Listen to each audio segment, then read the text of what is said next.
নমস্কার বন্ধুরা, এটা আমার প্রথম ইউটিউব ব্লগ। আমাদের Puri new unique beach in হোটেলে। এই হোটেলটা আমরা বুক করেছিলাম ইউনিয়ন ব্যাংকের থ্রু দিয়ে। এই হোটেলটা লাইট হাউসের কাছে। আমাদের হোটেল থেকে বিচ হেঁটে 10 মিনিট লেগেছিল। চলো তাহলে যাওয়া যাক হোটেলের ভেতরটা এবং তোমাদের সাথে দেখাই হোটেলটা কীরকম ছিল।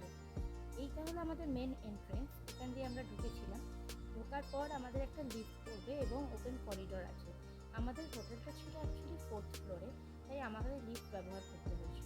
নিচে রেস্টুরেন্টেরও ব্যবস্থা আছে, তোমরা এখানে খেতে চাইলে খেতেও পারো।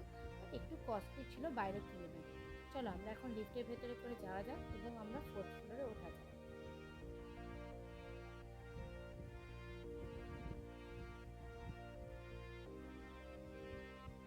এই পৌঁছে গেছি আমরা 4th ফ্লোরে। 4th ফ্লোরে যাওয়ার পর আমাদের দেখতে পাবেন একটা খুব সুন্দর বারান্দা আছে। এই বারান্দাটা দিয়ে হচ্ছে ওপেন প্লেস।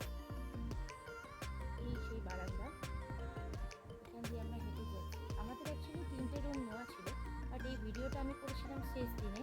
শেষ দিন আমাদের 2টো রুম ছেড়ে দিয়ে আমরা একটা রুমে সবাই শিফট করে গেছিলাম, তাই তোমাদের সাথে এই একটা রুমের ভিডিও শেয়ার করছি।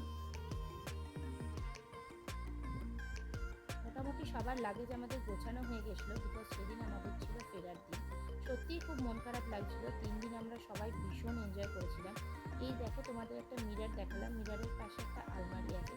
এই আলমারিটা সত্যি এতটা বড় ছিল যে এর ভেতরে আমাদের এই অত বড় বড় লাগেজগুলো ঢুকে গেছিলো। এখানে আমাদের শাশুড়ি মা, এখানে সুন্দর একটা এসি রুম ছিল। সবাই লাগেজ গোছাতে ব্যস্ত ছিল, কিন্তু দুঃখের বিষয় আমার মেয়ে সারাদিন শুধু ড্রয়িং করে যায়, তার জন্য ওকে ওই ট্যাবলেট নিয়ে যেতে হয়েছিল। এখন আবার হাই করছে। কি বলবো বলুন, সারাদিন ড্রয়িং করে। এটা আমার মা বাবা। আমার অন্যরকম একটা অনুভূতি ছিল আমার মা বাবাকে প্রথম ঘুরতে নিয়ে যাওয়া।